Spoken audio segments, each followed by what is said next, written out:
Doutor André, eu tenho um conhecido, olha que pergunta interessante, que está cursando com insuficiência renal e a pessoa não quer realizar hemodiálise. O que é que pode acontecer com ela? Nesse vídeo eu vou falar. Quando a pessoa se nega a fazer hemodiálise, tem indicação. O que é que pode acontecer se ela não realizar hemodiálise conforme a prescrição do médico? Gente, primeiro é o seguinte, quando o rim começa a parar de funcionar, acontece uma série de alterações no sangue desse paciente. E essas alterações podem levar a algumas alterações e sintomas no nosso corpo. Isso é um fato, certo? Então a primeira resposta é: a gente consegue viver sem os rins? Não. Dá para viver com um rim? Dá. Dá para viver com metade de um rim? Dá. Dá para viver com 30%? Dá. Mas quando os dois rins começam a parar de funcionar, a gente precisa abrir mão de alguma terapia que ele substitua a função dos rins. Hemodiálise, diálise peritoneal ou transplante renal, certo? A gente não consegue viver sem o funcionamento dos rins. Então, doutor André, quem faz hemodiálise é que tem os dois rins que pararam de funcionar? É. Quando os dois rins param de funcionar, você tem indicação de fazer hemodiálise. A diálise não é para botar o rim para funcionar, é para filtrar o sangue enquanto seu rim não está funcionando. Se ele voltar, a gente para de dialisar. Se ele não voltar, tem que dialisar para o resto da vida ou até fazer um transplante, certo?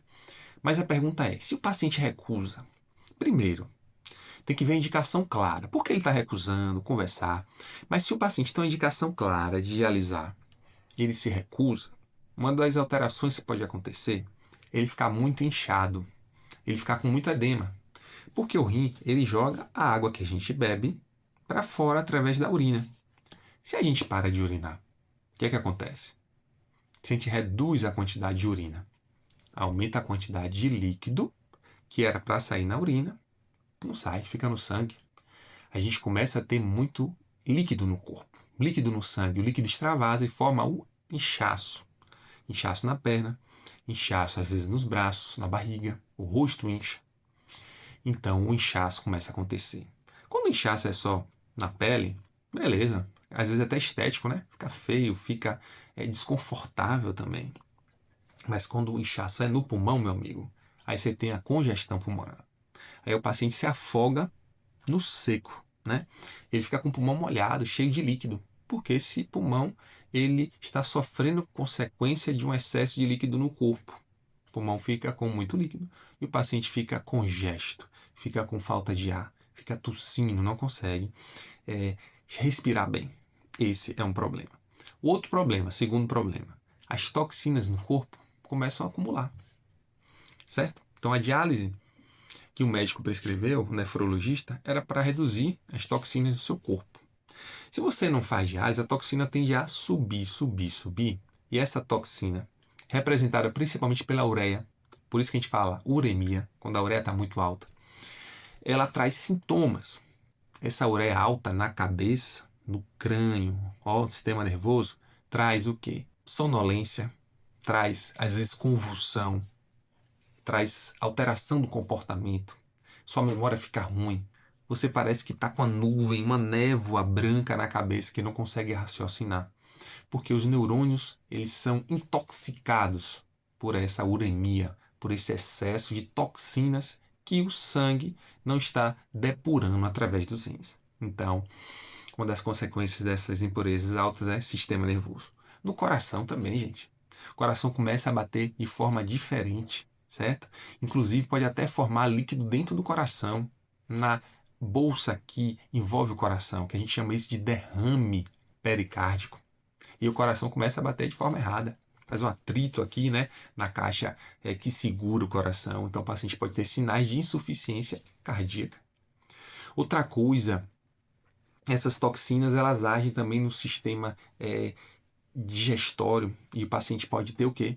Hiporexia, perda de apetite. Ele para de comer, ele começa a vomitar muito, ele começa a não deixar nada na barriga, ele perde peso, porque ele perde o apetite quando come e vomita, porque ele está cheio de toxinas no corpo, no sangue. Então, a outra coisa são esses enjoos, tá?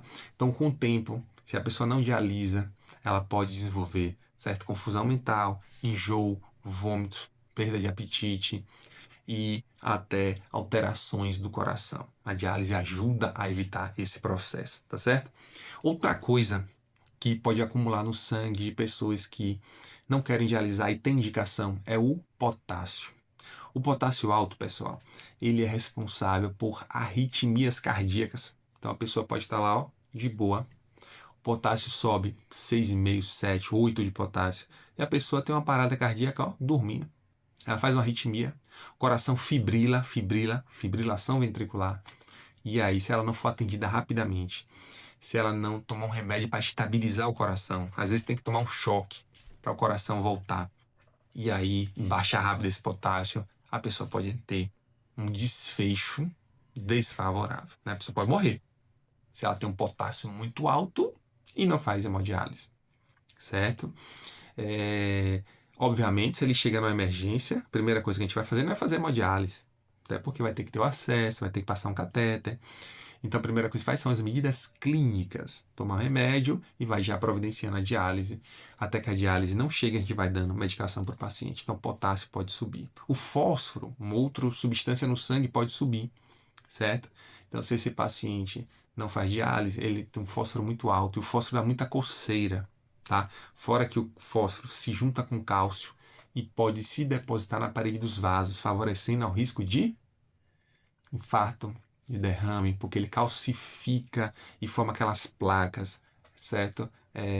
Nos vasos que são fundamentais para o nosso corpo, né? E se esse vaso for na cabeça, dá AVC, se esse vaso for no coração, dá infarto, se for na perna, dá obstrução da perna, às vezes com risco até a longo prazo de amputação, tá certo? Então o fósforo aumenta. Às vezes, a gente não quer dialisar, a gente tenta tratar a anemia desse paciente, né? Porque o rim ajuda a produzir sangue. O cara não quer dialisar, o paciente não quer dialisar. Aí a eritropoetina que a gente dá para o paciente, já que o rim não está produzindo, a gente dá eritropoetina exógena de fora, injeção. E não melhora a anemia. Por quê? Porque ele está inflamado, gente. Ele está com toxina, não adianta. Se a gente não tratar essa uremia, não desinflamar ele, tirando essas impurezas, não vai haver melhora da anemia. Então ele se sente o quê com a anemia? Cansado, prostrado, mal, né? Então o que o médico nefrologista tenta é que ele indique a diálise no momento certo, quando a taxa de função renal estiver menor do que 15%, certo? Nem todo mundo vai estar nessa situação, porque às vezes você tem menos de 15%, mas não tem anemia, não tem sintomas nenhum que eu falei aqui, está respirando bem, não tem inchaço, não tem nada. Então a gente vai segurando, certo? Mas o que a gente tenta é evitar que o paciente chegue numa urgência, que o potássio suba, que ele fica cheio de líquido, que ele tenha que começar a diálise numa UTI, podendo começar a diálise de forma paulatina, de forma de transição mais lenta e tranquila, né? Se uma transição tão abrupta, indo para UTI, etc e tal. Então, é perigoso quando o médico indica a diálise e o paciente não faz, porque ele está pondo em risco sua própria vida, tá? Se você conhece alguém que está muito resistente em começar a diálise, eu sei que a diálise é um procedimento difícil, que prejudica um pouco a qualidade de vida. A pessoa tem um novo normal, certo, na sua vida. Mas a gente sabe que quando o coração para, transplante cardíaco, senão você morre. Quando o fígado para, transplante hepático, senão você vai ter um problema. No rim, a gente ainda tem a chance de fazer diálise. Às vezes tem pacientes 15, 10, 20, 30 anos fazem diálise e ele consegue esperar um pouquinho para fazer um transplante, certo? Graças a Deus existe a diálise, as técnicas têm melhorado, a segurança tem melhorado e a diálise pode ser uma ponte, certo? Um tempo muito mais tranquilo para o paciente em seguida fazer um transplante, tá certo? Se você gostou desse vídeo, aqui é o canal RimTube, eu sou André Bastos, sou médico nefrologista. Estamos postando sempre sobre saúde dos rins. Um grande abraço e até o próximo vídeo.